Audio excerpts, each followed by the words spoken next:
Okey, Assalamualaikum dan selamat sejahtera semua. Okey, hari ini saya akan sambung bab 6.3 iaitu berkaitan persamaan linear serentak dalam dua pemboleh ubah. Okey, saya ulang balik apa yang dimaksudkan dengan persamaan linear serentak. Okey, persamaan linear serentak, dia yang pertama, dia mestilah mempunyai dua persamaan. Okey, itu syarat yang pertama. Syarat yang kedua adalah dia mesti adalah persamaan apa? Persamaan dua pemboleh ubah. Okey. Contohnya. Okey. X tambah Y sama dengan 10. 2X tambah 5Y sama dengan 25. Okey, yang penting dia mempunyai dua persamaan dan dia mempunyai dua pemboleh ubah. Okey. Ini yang dinamakan sebagai persamaan linear serentak dalam dua pemboleh ubah. Okey, seterusnya. Okey, persamaan linear serentak dalam dua pemboleh ubah dapat diselesaikan dengan cara kaedah graf yang mana saya telah sampaikan dalam pembelajaran sebelum ini. Okey, seterusnya adalah kaedah penggantian dan yang ketiga adalah kaedah penghapusan. Okey, untuk hari ini saya akan terangkan kaedah yang kedua iaitu menggunakan kaedah penggantian. Okey, macam mana kaedah dia? Okey, mari kita lihat contoh soalan. Okey, contoh soalan sini dia kata, selesaikan persamaan linear serentak berikut dengan kaedah penggantian. Okey, dia bagi persamaan yang pertama adalah X tolak 3Y sama dengan 7 dan 5X tambah 2Y sama dengan 1. Okey, ini cara nak selesaikan. Okey, yang pertama, X tolak 3Y sama dengan 7. Okey, kita katakan ini merupakan persamaan yang pertama. 5X tambah 2Y sama dengan 1. Kita katakan sebagai persamaan kedua. So, daripada 1, maksudnya daripada persamaan yang pertama ni, kamu pastikan X ni adalah sebagai perkara rumus. Sebab X ni mempunyai perkalinya 1. So, maksudnya negatif 3Y ni, kita bawa ke mana? Kita bawa ke sebelah kanan. So, tolak, bawa sebelah kanan, dia akan jadi tambah. So, apa akan jadi kat sini? X sama dengan 7 tambah 3Y. So, yang mana kita mesti buat, ungkapkan X dalam sebutan Y. Maksudnya X ni mesti satu sahaja. X merupakan perkara rumus. Okey, kemudian kita jadikan ini sebagai persamaan kita yang ketiga. Okey, kemudian gantikan 3 ke dalam 2. Maksudnya, persamaan yang ketiga ni, kamu masukkan ke dalam persamaan yang kedua.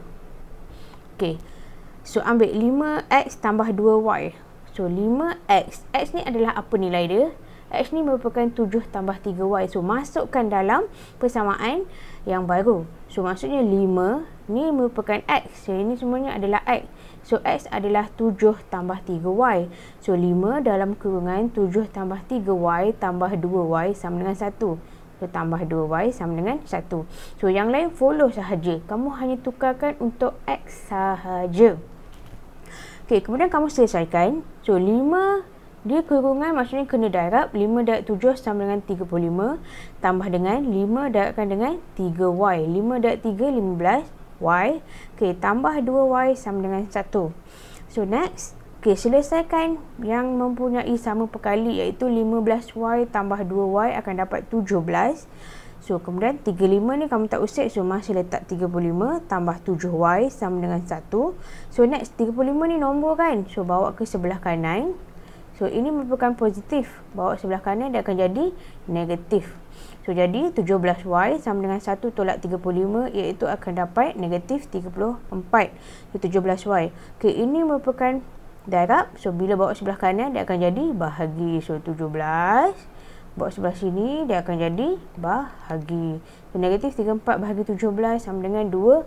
Negatif 2. So, ini adalah untuk Y. Okay, ingat pemboleh ubah ada dua, X dan juga Y. So, jawapan kamu pun mesti ada dua, iaitu X dan juga Y. So, bila dah sampai sini, belum habis lagi. So, kamu ambil ni. Kamu dah buat X tambah 7 tambah 3Y tu. So, gantikan negatif 2 ni ke dalam persamaan yang ketiga. So, jadi masukkan 7 tambah 3Y. So, 7 tambah 3Y. Y ni apa nilai dia? Y dia adalah negatif 2. Okay, buat kurungan letak negatif 2. So, jadi selesaikan. So, kamu akan dapat X sama dengan 1. So, maka X adalah 1 dan Y adalah negatif 2. So, itu kaedah untuk kamu selesaikan persamaan linear serentak menggunakan kaedah penggantian. Okey, seterusnya saya nak kamu buka buku kerja yang kedua muka surat 35. Okey, soalan hanya minta selesaikan persamaan linear serentak yang berikut. Dia tak minta kamu guna kaedah apa. Tapi untuk hari ini saya nak fokus kepada menggunakan kaedah penggantian.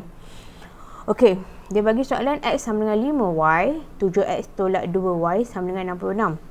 Okey, untuk sini kamu dah agak senang sebab dia dah bagi dalam bentuk X ni sebagai perkara rumus. So, tak ada masalah. So, kamu hanya masukkan 5Y ni. Okey, saya jadikan ini sebagai persamaan yang pertama dan ini sebagai persamaan yang kedua. So, jadi masukkan atau gantikan mana-mana pun boleh. Okey, 1 ke dalam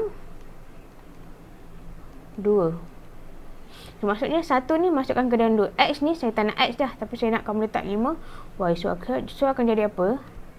7 X adalah 5Y. Mesti buat kurungan 5Y tolak dengan 2Y bersamaan dengan 66. So, ini operasi dia adalah operasi darab. So, 7 dan 5Y akan jadi 35Y tolakkan dengan 2Y sama dengan 66. So, kemudian 35 tolak 2 akan dapat 33Y bersamaan dengan 66. So, jadi Y bersamaan dengan, ini adalah operasi darab, bawa sebelah sini akan jadi bahagi. So, 66 bahagikan dengan 33. Jadi, jawapan dia adalah 2. Okay, 66 bahagi dengan 33, kamu akan dapat jawapan dia adalah 2. Okey, belum habis lagi So, jadi gantikan X. So, jadi Y bersamaan dengan 2. So, jadi X bersamaan dengan 5 dalam kurungan 2. So, jadi X sama dengan 10. So, ini darab Jadi, kesimpulan dia X bersamaan dengan 10. Y bersamaan dengan 2. So, ini kaedah dia. Okey, yang ni mudah sikit. Okey, kita pergi kepada soalan seterusnya. Okey, dia dah bagi M tolak N bersamaan dengan 5. 3M tolak 7N bersamaan dengan 31. Okey, macam saya cakap tadi, mesti ada satu huruf, satu pun boleh ubah sebagai perkara rumus. Okey, jadi saya jadikan M. Okay, dan perkara paling senang adalah kamu menjadikan perkara rumus ni, dia perkali dia 1 kat depan. Kalau tak ada 1 pun, maksudnya dia kalau tak ada nombor, maksudnya dia 1 kan. Okey, jadikan benda ni sebagai perkara rumus. Senang untuk kamu buat kamu ni kerja. Okay, so jadi saya nak M. So, jadi yang tak nak ni, saya bawa ke sebelah kanan. So, dia akan jadi tambah. Okey. So, jadi kamu akan dapat M bersamaan dengan 5 tambahkan dengan N. So, jadi buat apa? Masukkan ini. Okey, yang ni saya katakan sebagai persamaan yang pertama. Ini persamaan yang kedua. Kemudian saya jadikan ini sebagai persamaan yang ketiga. So, jadi masukkan persamaan yang ketiga ke dalam persamaan yang kedua. So, jadi apa akan jadi? 3 M. M saya adalah 5 tambah N. So, dalam kurungan 5 tambah N. Tutup kurungan. Tolak dengan, so tolak, dia tolak 7N. So, 7N bersamaan dengan 31. So, jadi ini kurungan, maksudnya kamu kena darab. Sini pun kena darab. So, apa akan jadi? 3 dan 5 adalah 15. Tambahkan dengan 3N. Tolak dengan 7N. Sama dengan 31. Okey, seterusnya adalah apa? Perkali mesti yang sama. Perkali yang sama iaitu N mesti kamu selesaikan. So, 15. 3 tambah 3N tolak dengan 7N, kamu akan dapat negatif 4N bersamaan dengan 31. So, next ini saya tak nak sebab nombor sahaja, tak boleh selesaikan di sini. Kamu bawa sebelah kanan. So, ini asalnya adalah positif, bawa sebelah kanan akan jadi negatif. So, ini tak usik kan? So, mesti letak negatif 4N bersamaan dengan 31 tolakkan dengan 15. So, apa akan jadi kat sini? So, negatif 4N. 31 tolak 15. Okay, tekan kalkulator, kamu akan dapat 16. Okey, jadi seterusnya N ini adalah operasi darab, bawa sebelah kanan dia akan jadi bahagi. Bukan tambah, bahagi dekat situ.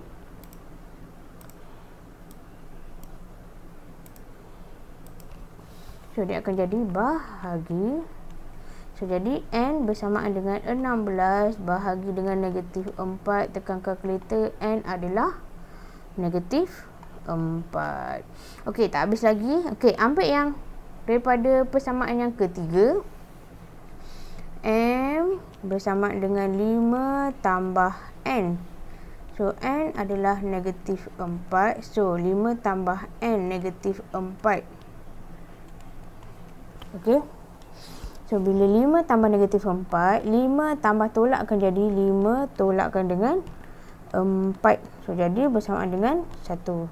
So, M bersamaan dengan 1. So, jadi jawapan dia M sama dengan 1, N sama dengan negatif 4. Okey, itu adalah kaedahnya. Okey, soalan yang C. Okey, masih lagi dia tak bagi tahu guna kaedah apa, tapi untuk hari ini saya akan ajar guna kaedah penggantian. Okey, so seterusnya adalah A tambah B. So, jadi saya nak jadikan perkara rumus adalah A. So, jadi tambah B, bawa sebelah kanan, dia akan jadi tolak. So, jadi A bersamaan dengan 3 tolak B. So, masukkan A ni ke dalam. Okey. Yang ni adalah persamaan pertama, ini adalah persamaan kedua. So, ini adalah persamaan ketiga. So, masukkan persamaan yang ketiga ke dalam persamaan yang kedua. So, apa akan jadi? 3. A adalah 3 tolak B. Kemudian tambah dengan B sama dengan 9. So, 3 ini adalah darab. 3 darab 3 adalah 9. 3 darabkan dengan B akan dapat tolak 3B. Tambah B bersamaan dengan 9. So, ini adalah perkali yang sama. So, jadi 9 tolak 3 tambah 1B akan dapat negatif 2B bersamaan dengan 9. So, jadi ini adalah positif. Bawa sebelah sini dia akan jadi tolak. So, jadi negatif 2B bersamaan dengan 9 tolak 9, iaitu negatif 2B bersamaan dengan sifar. Jadi B bersamaan dengan sifar bahagi negatif 2. So, B bersamaan dengan sifar. Okey, kamu dah dapat. So, B sama dengan sifar. So, jadi bila B sama dengan sifar, masukkan A ni. So, jadi A bersamaan dengan 3 tolak sifar. So, jadi A adalah 3. So, jadi jawapan dia adalah A bersamaan dengan 3, B bersamaan dengan sifar. Okey, boleh? Okey, dan soalan D, soalan yang terakhir. Okey, soalan ni dia agak complicated sebab dia tak ada apa yang satu. Okey, ada satu kat sini. Okey, sini ada 2 C tambah 3 D sama dengan negatif 7. Negatif 3 C tolak D sama dengan negatif 7. Okey, jadikan ini persamaan yang pertama, ini adalah persamaan yang kedua. Okey, mana saya nak ambil? Kan saya kata lebih mudah kalau kamu cari yang ada satu perkali sahaja. Contohnya dalam bab ni ada 2, ada 3, ada 3, ada 1.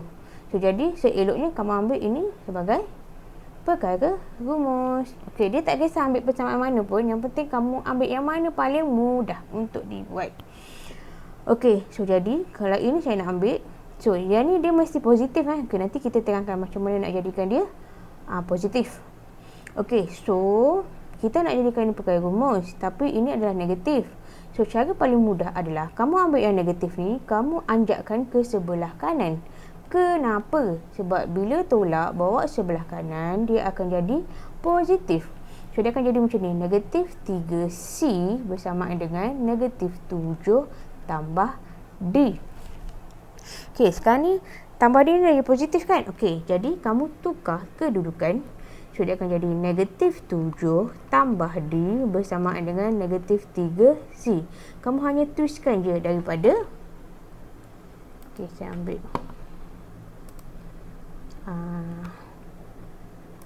Okey. Daripada ini dengan ini, kamu hanya ubah kedudukan sahaja. Yang belakang duduk di depan, yang di depan duduk di belakang. Okey, jadi tak ada penukaran dalam segi simbol, sama ada positif atau negatif. Okey, seterusnya saya katakan D ni mesti satu sahaja kan. So nanti negatif 7 ni kamu boleh letak ke sebelah kanan, akan jadi tambah. So saya akan dapat D bersamaan dengan negatif 3C tambah 7.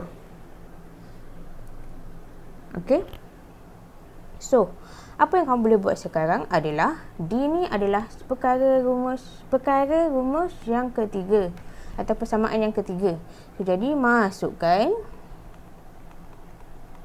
persamaan yang ketiga ni ke dalam mana? Nombor 1 ke 2? Okey, nombor 2 ni kamu dah usik kan supaya dapat yang ni. So, jadi apa yang tak usik? Nombor 1. Jadi, masukkan persamaan yang ketiga ke dalam persamaan yang pertama. So, jangan ambil yang kedua pula. Yang kedua kamu dah susun dia. So, tak boleh ambil benda yang sama. So, ambil persamaan yang pertama. So, apa akan jadi kat sini? Persamaan yang pertama adalah 2C. Sebab ni D kan. So, 2C tak ada kena tambah dengan 3D. Okey, 3D ni baru ambil persamaan kamu yang ini. Iaitu dalam kurungan negatif 3C tambah 7 bersamaan dengan negatif 7. So, selesaikan. 2C tambah 3 darab dengan negatif 3 dapat negatif 9C. 3 darabkan dengan 7 akan dapat tambah 21 bersamaan dengan negatif 7. So, ini ada tambah dan tolak. So, jadi hilangkan dia dahulu, akan dapat 2C tambah tolak akan jadi tolak dengan 9C tambah dengan 21 bersamaan dengan negatif 7. Okey, selesaikan perkalian sama C dengan C. 2C tolak 9C, kamu akan dapat negatif 7C tambah 21 bersamaan dengan negatif 7. So, tambah 21, bawa sebelah kanan, akan dapat tolak. Negatif 7C bersamaan dengan negatif 7 tolak 21. Okey, selesaikan. Negatif 7 tolak 21, kamu akan dapat negatif 28. Jadi, C bersamaan dengan negatif 28 bahagi dengan negatif 7. Sebab ini darab bawa sebelah kanan akan jadi bahagi. So, C bersamaan dengan 4. Okey, dah dapat. So, seterusnya. So, bila C bersama dengan 4, okey, D bersamaan dengan, okey, ambil ni, perkara rumus dia iaitu persamaan nombor 3, negatif 3, C dia adalah 4 tambah dengan 7. So, selesaikan. Negatif 3 darab 4 dapat negatif 12 tambah 7. So, negatif 12 tambah 7, kamu akan dapat negatif 5. So, jadi jawapan dia C bersamaan dengan 4, D bersamaan dengan negatif 5. Okay, itu adalah kaedah menggunakan kaedah penggantian untuk menyelesaikan persamaan linear serentak. Okey, saya akan datang, kalau saya akan terangkan pula kaedah menggunakan penghapusan. So, kamu boleh compare yang mana satu lebih senang, yang mana satu lebih susah, supaya kamu boleh pilih sendiri semasa exam nanti kaedah mana yang kamu perlukan. Okey, jadi sebelum habiskan, saya nak kamu tolong buat latih diri 6.3, iaitu buku teks muka surat 141 sendiri. Sebab soalan ni penting untuk kamu kuasai, sebab soalan ni banyak sangat digunakan dalam peperiksaan, terutamanya semasa SPM nanti. Okey, itu saja. Sekian, terima kasih.